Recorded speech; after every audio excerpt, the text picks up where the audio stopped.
Сябры, пачынаем святкаваць пасхальны трыдум, прывітанне. Сёння вялікі чацвер, першы дзень трыдума. А што такое пасхальны трыдум? Ведаеце, я доўга думаў над гэтым пытаннем і дазволю сабе пасхальны трыдум параўнаць з гісторыяй усяго сусвету. Чаму? Ведаеце, таму што гэтыя дні змяшчаюць у сябе усе падзеі ад стварэння свету і да завяршэння гісторыі свету. Больш таго, гэтыя падзеі, якія разважаем падчас пасхальнага трыдума, яны выходзяць за межы гісторыі, якая прапісаная ў гэтым часе. Гісторыя пасхальнага трыдума – гэта гісторыя і стварэння, і збаўлення. Гэта гісторыя і мінулага, але і будучага. Зрэшты, яна апавядаецца не ў храналагічным парадку, не ад пачатку і да канца.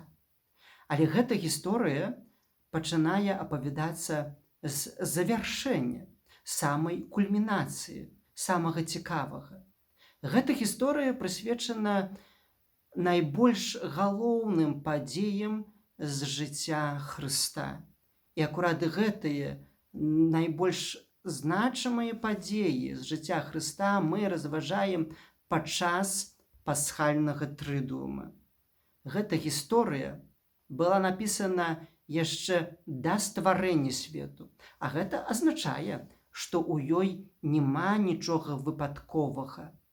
У гэтай гісторыі ўсё адбываецца згодна з тым сцэнарыем, які быў прапісаны да стварэння свету. І гэты сцэнарый пісаў ніхто іншы, але сам Бог. Словы евангеліста Яна, якія гучаць у сённяшні дзень падчас літургіі, прыгадваюць нам. У раздзеле 13, верш 2, евангеліст кажа: «Ісус ведаў, што ён выйшаў ад Бога і да Бога ідзе». Гэта азначае, што Божы Сын быў свядомы ўсяго таго, што адбываецца. Ён ведаў сцэнар, ён ведаў гэту гісторыю.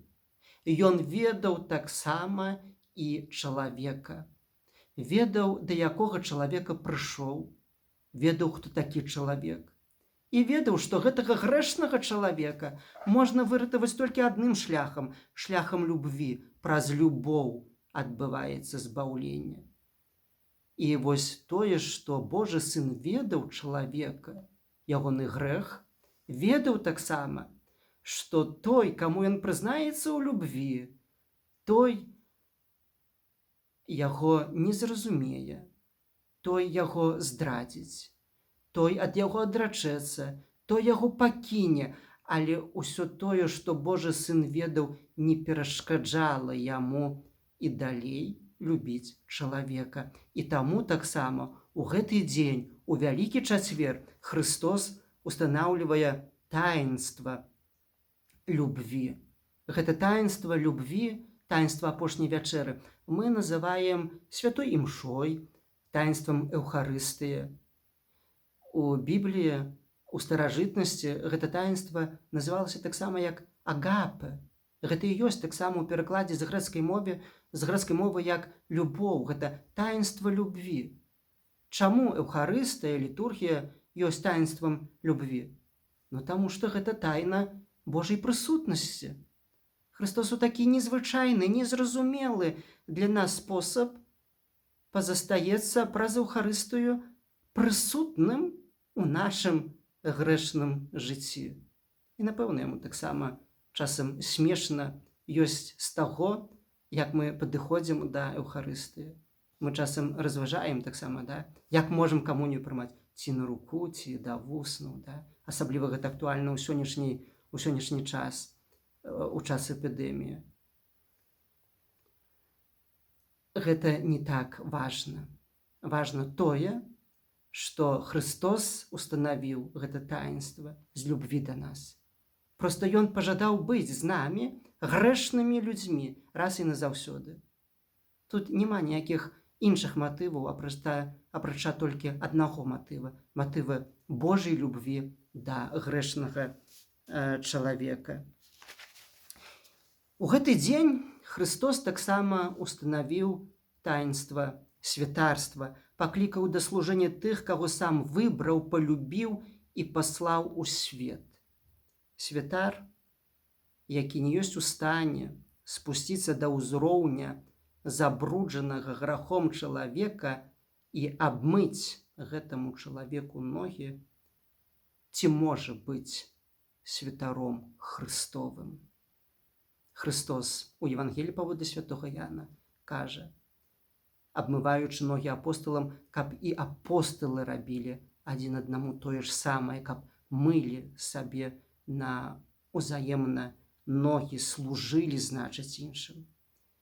Той святар, які не можа гэтага зрабіць, думаю, што горш такога святара можа быць толькі той святар, які акурат мые ногі іншаму, але робіць гэта на паказ, не з прычыны любві да бліжняга, да Бога, але на паказ, дзеля таго, каб праз такое выкананне Божага наказу падняцца крыху вышэй па кар'ернай лесвіцы.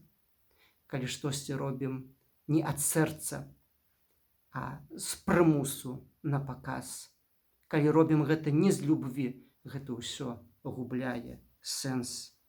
Святар – гэта той, хто пакліканы, каб прапаведаваць чалавеку любоў Бога.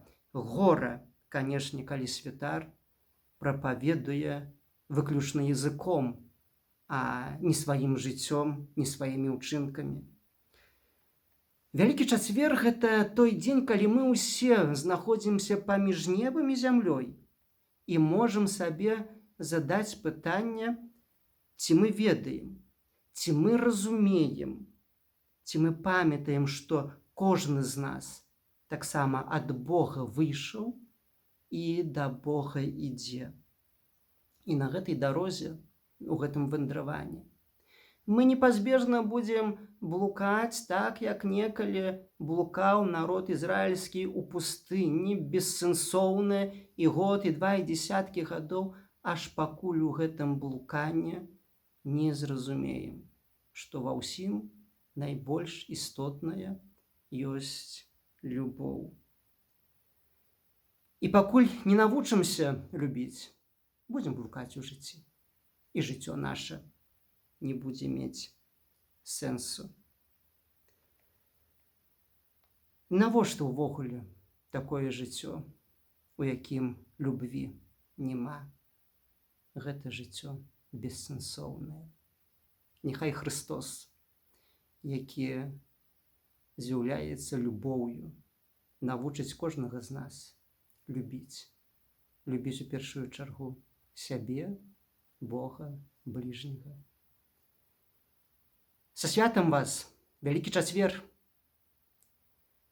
Сябры, запрашаю і далей спадарожнічаць на гэтым YouTube-канале падчас пасхальнага трыўдуму перажывання. Заўтра Вялікая пятніца, а пасля свята Пасхі. І не забудзьцеся паставіць напрыканцы падабайку, падпісывайцеся на канал. Дзякую усім тым, хто дзеліцца гэтым відэо ў сацыяльных сетках.